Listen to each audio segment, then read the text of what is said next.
Processus électoral en RDC, tête à tête Kadima Mouzito ce lundi. L'ancien Premier ministre qui a échangé avec le président de la CENI a mis sur la table un certain nombre de préoccupations. Adolphe Mouzito reste par ailleurs sceptique sur le respect du délai constitutionnel pour les élections. Lutte contre le phénomène kidnapping à Kinshasa, la police a mis la main sur une bande d'inciviques auteurs de plusieurs enlèvements dans la capitale congolaise. Les détails dans ce journal.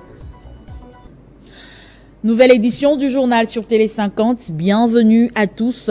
À la une de l'actualité, lutte contre le phénomène kidnapping à Kinshasa. La police nationale a réussi un joli coup de filet en mettant la main sur une bande d'inciviques auteurs de plusieurs enlèvements dans la capitale. Parmi eux, de jeunes filles âgées de 20 à 25 ans. Vous allez les voir dans les images.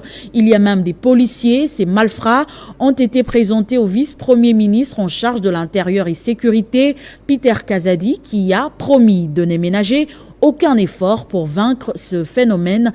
Christian Kalonji était sur place. Regardez. C'est un joli coup de filet de la police nationale congolaise. Ces malfrats, 23 au total, dont 6 filles et 4 policiers, excellent dans l'extorsion et arrestation arbitraire. Dans leur sale besogne, ils opèrent à l'aide des véhicules des marques IST, armes à feu et machettes, allant même jusqu'à donner la mort, comme l'a témoigné cette dame dont le fils a été kidnappé puis tué. Ils ont été tous présentés au vice-premier ministre en charge de l'Intérieur et Sécurité, Peter Kazadi Kankonde, qui a salué la bravoure dont a fait montre la police avant d'interpeller la justice pour que ces inciviques subissent la rigueur de la loi. Bandeko Oyo, Bazali Koboma, Bazali Koiba. Ces personnes tuent et font ce que la loi interdit. Comme je vous l'avais dit au stade, le chef de l'État m'a nommé vice-premier ministre en charge de l'Intérieur et Sécurité pour lutter contre l'insécurité. Ce message est bien reçu par nos forces de l'ordre qui l'appliquent à la lettre. Et vous voyez le résultat. Vice-premier ministre en charge de la sécurité, on a confondu ça sous toutes les formes. Parmi ces hors-la-loi figurent des repris de justice et récidivistes qui se sont vus être libérés après incarcération. Le vice-premier ministre en charge de l'Intérieur et Sécurité, Peter Kazadi Kankonde, a par ailleurs invité la population à collaborer avec la police pour dénoncer tous les kidnappeurs. Dans l'actualité également, le président de la CENI, Denis Kadima, a échangé ce lundi 3 juillet avec Adolphe Mouzito, président de Nouvel Élan, en rapport avec le processus électoral. L'ancien Premier ministre a mis sur la table un certain nombre de préoccupations, la composition de la CENI, le financement des élections et la non-organisation de l'opération d'enrôlement des électeurs dans 3 territoires du pays. Nous avons été invités par le président de la CENI pour un échange, comme vous le savez, dans le cadre du processus électoral en cours. Alors nous avons abordé 3 ou 4 points, essentiellement 4. Les premiers points concernaient l'actuelle CENI, le fait qu'elle ne représente pas l'ensemble des forces politiques, parce qu'en son temps, dans le cadre de l'AMOCA, mon parti et notre partenaire d'alors, nous avions proposé que la CENI soit composée au niveau du bureau de la société civile. Nous voulons qu'on puisse intégrer les partis qui ont été exclus, à savoir la Nouvelle Élan et SID dans le cadre de l'AMOCA. Ça, c'est la première proposition. Le deuxième point, c'était les fichiers. Nous avons discuté du fichier électoral pour dénoncer le fait qu'il n'est pas complet. Territoire, dont 2 dans les Nord Kivu, à savoir Massissi et Rutshuru, et 1 le Maïndombe, à savoir Kwamoto. Et que par conséquent, le fichier est incomplet et le fichier ne comprend pas tous les électeurs. Troisième point, du financement des élections proprement dites. Nous lui avons demandé si d'ici la fin du processus, il pourra mobiliser les 500 millions de dollars dont il a besoin pour parachever son processus. Il a dit qu'il est en connexion avec le gouvernement Nous ne sommes pas, mon parti et moi, nous ne sommes pas disposés à aller aux élections avec l'option de la balkanisation du pays, dont nous pensons et nous espérons que la CENI va le faire. Nous voulons que l'enrôlement se fasse dans les 3 territoires concernés. Ouverture de l'atelier relatif à la revue de dépenses publiques en RDC, ces travaux qui ont été lancés ce lundi par le ministre d'État en charge du budget, Aimé Boji, visent à évaluer et optimiser la manière dont les ressources financières de l'État sont allouées et utilisées dans les différents secteurs importants. Selon le ministre d'État, ministre du budget Aimé Boji Sangara, la revue des dépenses publiques est un exercice pluriannuel qui permet de dresser minutieusement le diagnostic de l'utilisation des ressources publiques du pays. Cette revue des dépenses publiques s'inscrit dans le cadre de la poursuite des efforts engagés depuis l'investiture de notre gouvernement en avril 2021. Elle se conforme aux instructions de son Excellence, Monsieur le Président de la République, chef de l'État, Monsieur Félix-Antoine Tshisekedi Tshilombo, dont l'objectif est l'amélioration de la gouvernance budgétaire dans notre pays. En effet, dans ses diverses communications au Conseil des ministres, son Excellence, Monsieur le Président de la République, revient plusieurs fois sur la nécessité de poursuivre sans relâche les efforts d'amélioration de la gestion budgétaire qui doit davantage impulser la croissance économique et améliorer le bien-être de nos populations. Prenant la parole à son tour, le directeur des opérations de la Banque mondiale en RDC a salué la tenue de cet atelier qui permettra, selon lui, d'améliorer la qualité de la dépense publique et de promouvoir la croissance économique. Je voudrais donc dire combien la Banque mondiale se réjouit de cette opportunité de pouvoir collaborer avec le ministère du budget, mais aussi toutes les parties prenantes pour lancer cet important chantier qu'est la revue des finances publiques de la République du Congo. Ouvert ce lundi, cet atelier sur la revue des dépenses publiques en République démocratique du Congo va déboucher. Rendons-nous au Nord Kivu pour parler de l'ouverture à Goma des bureaux de la RSP par le ministre de l'Entrepreneuriat, Petite et Moyenne Entreprise, Désiré Ndinga. Ces nouveaux locaux construits sur fonds propres serviront de cadre pour faciliter l'accès au crédit et promouvoir les contrats et sous-traitances pour les entrepreneurs locaux. C'est un véritable processus de déploiement que vient d'engager l'autorité de régulation de la sous-traitance dans le secteur privé au Nord Kivu. Ces bâtiments sortis de terre permettront de rendre accessible le crédit aux populations de la province et assurer la promotion de contrats de sous-traitance. Le ministre de l'Entrepreneuriat, Petites et Moyennes Entreprises, initiateur de dit projet, a eu le privilège de la coupure de ruban symbolique en présence de maire de la ville de Goma, le représentant du gouverneur de la province du Nord Kivu, ainsi que le directeur général de l'ARSP, Miguel Katem.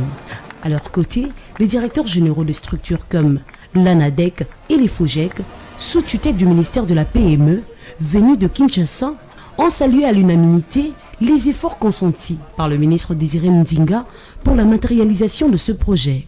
Prenant la parole à tour de rôle, le maire de la ville de Goma, le représentant du gouverneur de la province du Nord Kivu et le directeur général de l'ARSP ont eu de mots justes, affichant une détermination agissante et de l'espoir d'un rayonnement en vue. Dans son mot de clôture, le ministre de la PME, Désiré Ndinga, a également fait l'éloge aux responsables de l'ARSP pour le travail abattu. Car a-t-il dit, ce travail servira de base à la promotion proprement dite des entrepreneurs dans la province du Nord Kivu. Il s'y est de noter que l'ARSP attend éteindre ses extensions sur tout l'ensemble du territoire national, afin de répondre aux défis et enjeux de ce service public.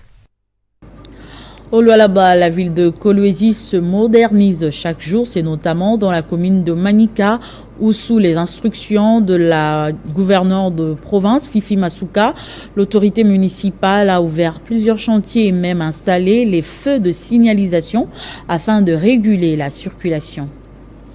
Sous l'impulsion de la gouverneure de Lualaba, Marie-Thérèse Masuka Saini, plusieurs chantiers lancés dans la commune de Manika ont fait l'objet d'une série de descentes effectuées par Chéri Sambomba, le bourgmestre. Les avenues Muitwaba, Kabambare, Tabora, Moïse Tchombe et tant d'autres sont en pleine transformation, commençant par la construction des caniveaux ou encore les travaux de sarclage par l'Office des voiries et drainage. Pour rendre la ville d'écologie salibre, il faut aussi construire des toilettes publiques et c'est ce qu'a fait les bourgmestres de Manika, toujours sous l'impulsion de Fifi Masuka Saini, tel que sur l'avenue Mpolo, en face de la maison communale, au quartier Manika, à la grande satisfaction de la population bénéficiaire. Vendredi 30 juin, cette commune a connu le début des travaux d'emplacement des faits de signalisation pour réguler la circulation au croisement des avenues Okito, Mpolo et la cité Manika. Ceci n'a pas laissé indifférents les habitants et usagers qui ont témoigné leur gratitude à l'endroit du bourgmestre pour avoir suivi le pas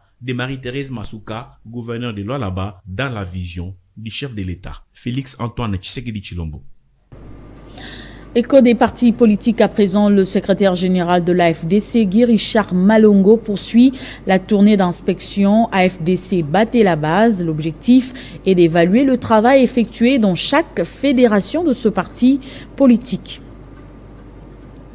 Le secrétaire général de l'AFDC, Guy Richard Malongo du TGV, poursuit sans désemparer la tournée d'inspection dénommée AFDC Batté la base.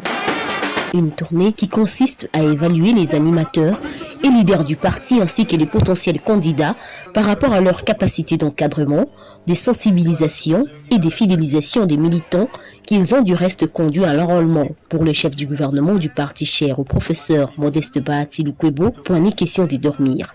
Son parti est à pied d'œuvre pour la réélection de Félix Tshisekedi à la magistrature suprême, mais aussi de donner à ce dernier une majorité confortable à l'Assemblée nationale et aux assemblées provinciales. L'AFDC, nous sommes plus proches de la base et quand arrivent les moments trop critiques comme celui-ci, il y a de quoi nous puissions nous rassurer que le mot d'ordre sera suivi.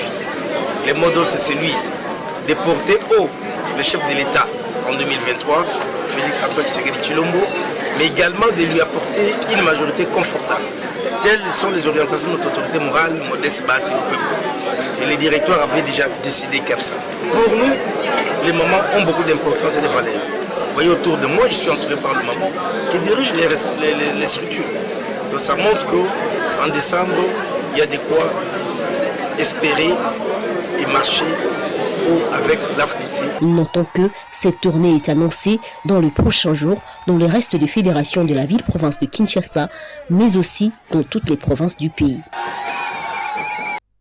Et toujours à l'AFDC, des milliers de femmes membres de la fondation Louis d'Orbalé-Kelai ont adhéré à l'Alliance des forces démocratiques du Congo. C'est le secrétaire général de cette formation politique, Guy Richard Malongo, qui a installé officiellement ces femmes. Il a été impressionné par la forte mobilisation.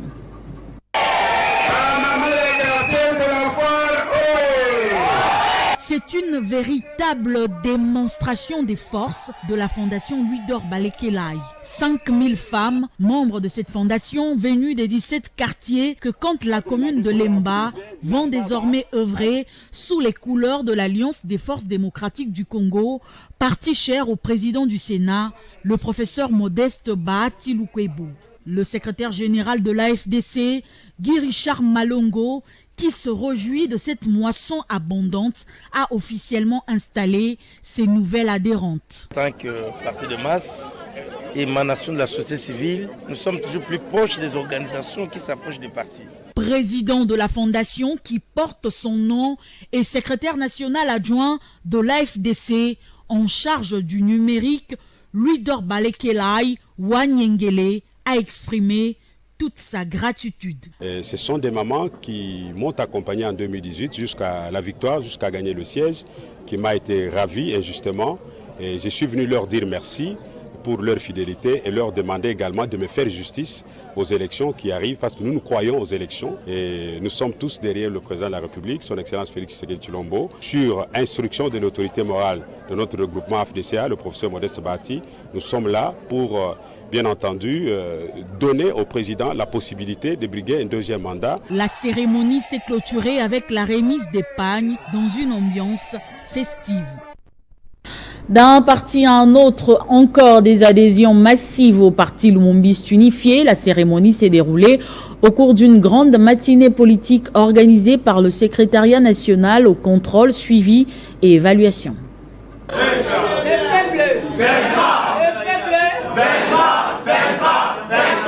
C'est une grande matinée politique organisée au siège du parti Lumumbiste unifié à l'occasion du 63e anniversaire de l'indépendance de la RDC. Sur impulsion du camarade secrétaire général, chef du parti, le professeur Willy Makashi, le secrétariat national au contrôle, suivi et évaluation a organisé une grande activité.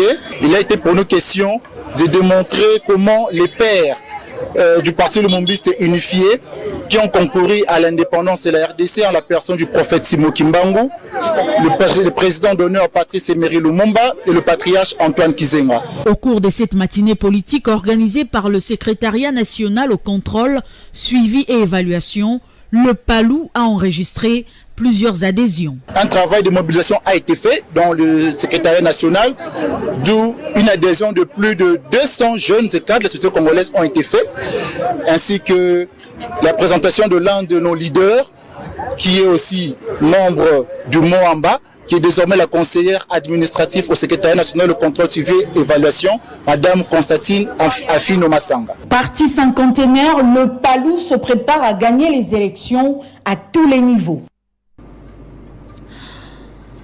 Construction de l'église Kimbangu dans la ville de Goma au Nord Kivu, le parti politique Debout la Patrie a remis dimanche à Goma des sacs de ciment à 7 maisons de Dieu. Une autre enveloppe a été remise à l'église CBCA pour la clôture de la journée de paix. C'est une façon pour ce parti cher au député Singoma Mwanza de soutenir l'œuvre de Dieu au sein de ses communautés. Pacheco Kavundama.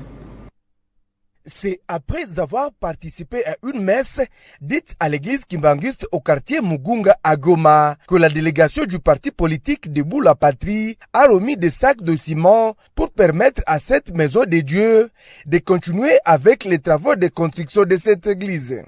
Maître Octave Katembo, délégué du président de ce parti, a dans son discours de circonstances remercié les fidèles de cette église pour leur accueil et soutien à cette formation politique. Quand je suis passé par ici, j'avais dit que j'allais donner quelques sacs de ciment. J'ai été à Kinshasa où j'avais rencontré le président de notre parti Singoma Mwanza. Il m'avait demandé ce qu'on pouvait faire pour cette église Kimbangu. Je lui avais dit qu'il fallait donner du ciment car l'église avait déjà exprimé cette demande. Et voilà, ces ciments sont là. En réceptionnant ce lot important de sacs de ciment, le secrétaire provincial de l'église Kimbanguiste au Nord Kivu Mahamba Passion a remercié Singoma Mwanza pour la contribution de son parti à cette église. Et nous sommes très ravis de joie de voir que le parti Debout la Patrie veut toujours être aux côtés de l'église kimbanguiste. Notons que le même jour, la délégation du parti Debout la Patrie, accompagnée des membres de la fondation Singoma Mwanza et ceux de l'association des amis de Maître Octave Katembo, a participé le même jour à la clôture de la journée de paix organisée à l'église CBK. Et puis le parti politique Alliance des Congolais progressistes a enregistré dimanche à Goma de nouvelles adhésions massives. Il s'agit de membres de la fondation Mibenge Roger Berton qui ont décidé désormais de soutenir la vision de l'autorité morale de l'ACP Gentini Ngobila. Ils sont plus de 1000 membres de la fondation Mibenge Roger Berton à adhérer au parti politique Alliance des Congolais progressistes. Fiche à la main, ces nouveaux membres viennent pour aider le parti ACP à gagner les élections à tous les niveaux. Parmi eux, des hauts cadres qui ont aussi signé leur fiche d'adhésion, comme le cas de Fiston Keta, qui dit avoir été convaincu par l'idéologie de cette jeune formation politique de Gentini Ngobila. Comme nous sommes à l'ACP aujourd'hui, c'est pour des raisons politiques premièrement, mais aussi voir avec l'ACP où il y a de très bonnes idées en fait, les idées peuvent nous permettre de faire la différence par rapport à d'autres hommes politiques. Mibenge Roger Berton secrétaire national du parti ACP, en charge de la mobilisation et propagande, qui a sensibilisé ses nouveaux adhérents, précise que l'objectif est de soutenir la vision du chef de l'État Félix Antoine Tshisekedi et celle de leur autorité morale Jantini Ngobila. Vous avez vu les nombreux efforts que le président de la République est en train de fournir pour amener la paix à l'est de la République. Je pense que nombreux d'entre nous, vous avez vu les dernières interventions du président, il est déterminé à ramener la paix et que les enfants de l'est de la République ne connaissent plus ces situations qui sont en train de traverser. Parmi ces nouveaux adhérents, on retrouve aussi des membres de l'association des taximens moto de Goma. Ils viennent pour soutenir Mibenge Roger Berton de la fondation qui portait son nom. Fondation Mibenge na Atamok.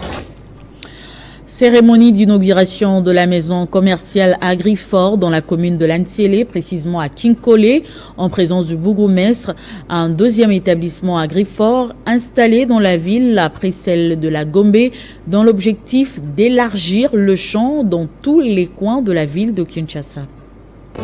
Soucieux de faciliter à la population l'accessibilité aux matériaux de travail dans plusieurs domaines, à l'instar de l'exploitation de bois et l'agriculture, l'établissement Agrifort s'installe dans la commune de Lantiélé. Une journée inaugurale qui débute par une marche de santé sur les artères, au point de chute, le lieu de l'activité. Ici, après d'importants travaux, en présence du bourgmestre de Lantiélé et quelques habitants, la maison Agrifort de Masoulo à la Cabale au Jean-Pierre ouvre ses portes au public. Visite libre des différents matériaux mis à la disposition des habitants de Lantiélé. Et dans l'initiative de chef de l'État, il a invité tous ceux qui sont congolais de venir et de faire quelque chose dans son pays. Alors, ma contribution est celle-là. Mes limites sont bien considérables, mais je suis très encouragé à l'invitation du chef de l'État que je dois faire quelque chose, et aujourd'hui je l'ai fait. Les fils de Ntsélé n'iront pas loin, devant la porte, ils ont leur magasin, et que nous travaillons la main dans la main. Si ça progresse, c'est Ntsélé qui va progresser. Le bourgmestre de la commune les remercie l'établissement Agrifort pour cette initiative. Et pour moi c'est la joie immense parce que on a toujours tendance d'aller acheter des matériaux, disons, au niveau des centres-villes, mais aujourd'hui, c'est à la porte. Un deuxième magasin, après celui du centre-ville, sur l'avenue du marché, numéro 4. Le prochain projet est donc l'ouverture d'autres magasins Agrifort à Bitabé, Upen et Victoire, dans l'esprit de proximité avec la population. Floyd Issa Kabouya, président de l'ASBEL qui porte son nom, a échangé dimanche avec les chefs des différents quartiers de la commune de Ngaliema. Au centre des discussions, les préparatifs de la sortie officielle de cette ASBEL qui vise l'accompagnement et la formation de la jeunesse en vue de son autonomisation. Ils ont répondu présent à l'appel de l'initiateur de l'ASBEL. L'AFIC entendait les amis de Floyd Issa Kabouya. Eux, ce sont les chefs des différents quartiers de la commune d'Ngalima venus s'imprégner de la vision de Floyd Issa Kabouya, cet enfant du terroir qui travaille pour l'accompagnement efficace et la formation de la jeunesse, sans oublier son épanouissement à travers diverses formations.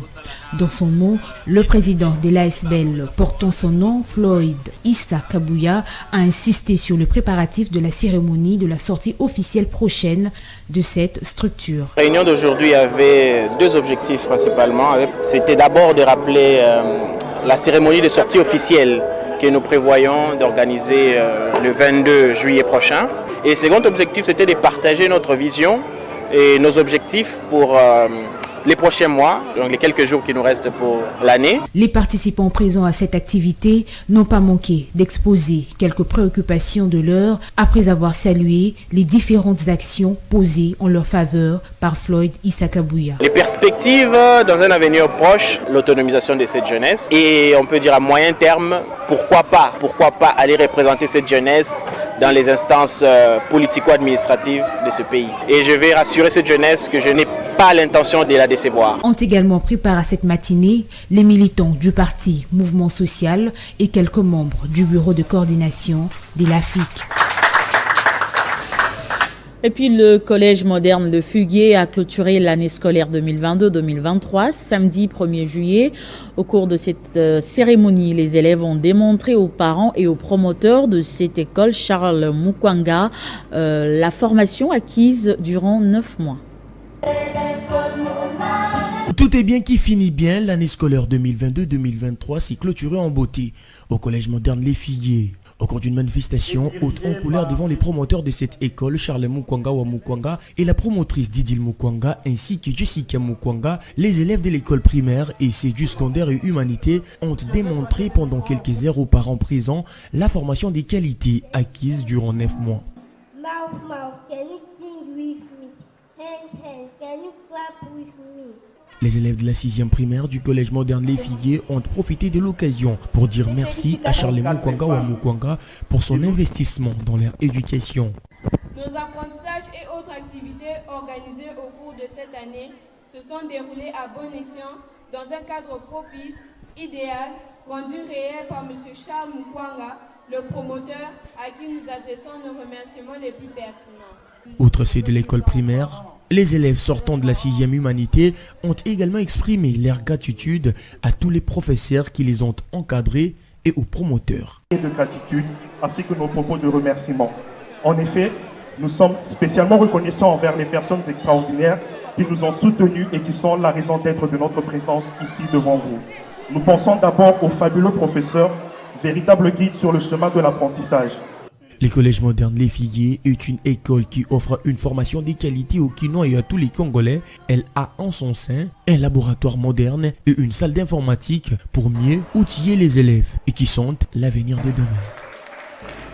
C'était l'essentiel de l'actualité. Place au rappel de titres.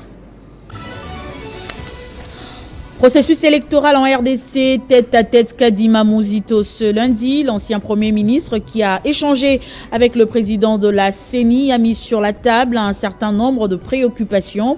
Adolphe Mouzito reste par ailleurs sceptique sur le respect du délai constitutionnel pour les élections.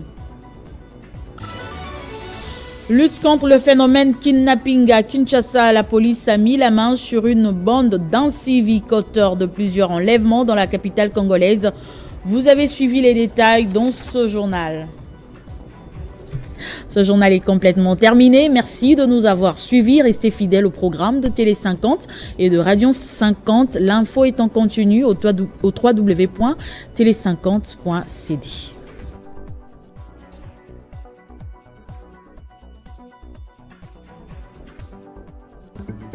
Retrouvez toute l'actualité en continu sur www.tele50.cd.